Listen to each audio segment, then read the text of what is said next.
Good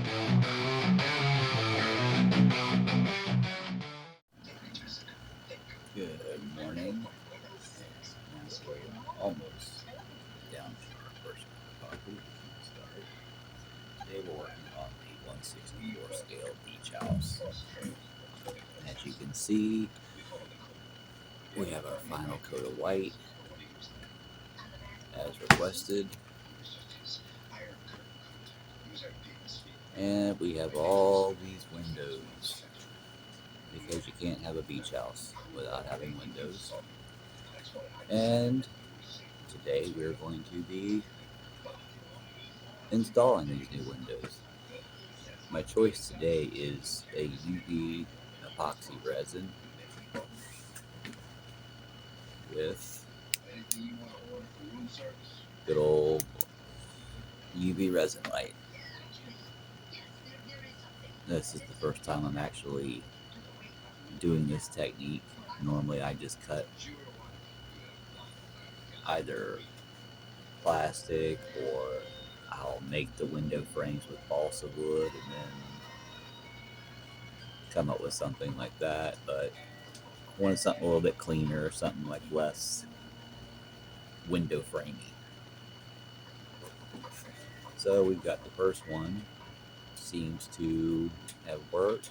We have started taping up with the next one, and let's get started knocking these out. So in the first window, I did pour like the full window, like went on ahead, put it in, and began to resin.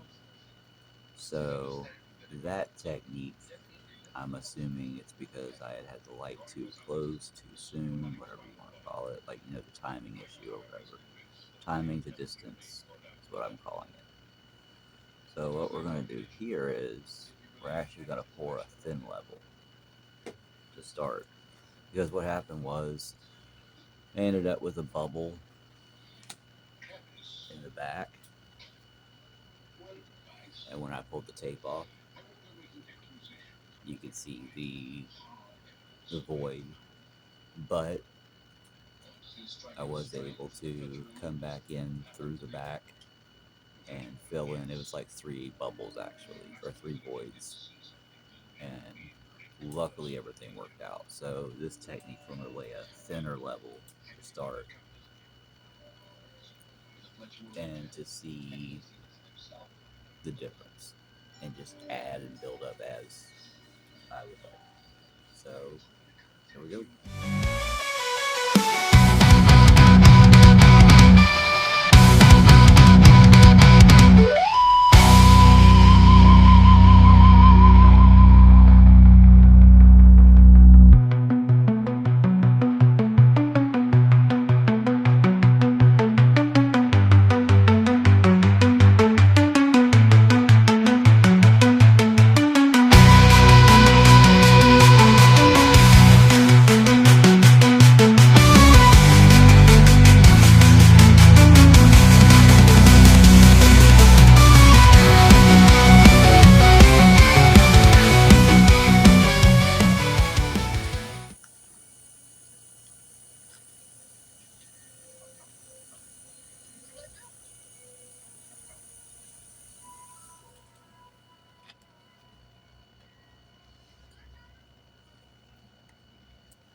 I'm not quite sure what that, I'm assuming, is adhesive from the tape.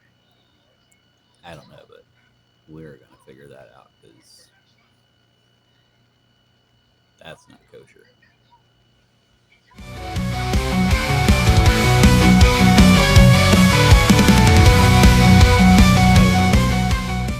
After a little bit of pushing around with the file to make sure that it would all come off, and a little bit of sanding, which hindsight 2020, probably shouldn't have done, but I remembered, hey, you got some alcohol there in the bathroom, go grab it.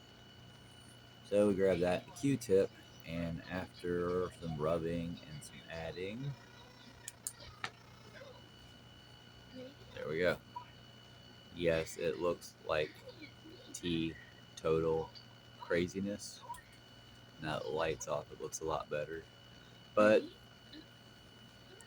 little imperfections like this can very easily be hidden by accessories, shrubbery, anything like that. The point is that, especially when you get into the smaller scales, you can hide little things. So, lesson learned, I do believe from this point on, we're just going to do the deep pour or do the fill the whole window, and then we can just do the repairs of whatever voids are in the back if we need to. So, with that said, we are going to get this show going.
Oh, yeah, that's crazy. It's got really good like transparency considering for yeah, we may have to look into an interior, at least some type of painted walls or something like that. But for the sake of everyone's sanity, I'm not going to sit here and make everyone watch me do all 20 or so windows that are here. When we are done, we will come back. Maybe we'll do a little short, show how it all turned out. But comment, like, subscribe. I love constructive criticism. So feel free to enjoy this build. And we will see you on the next one.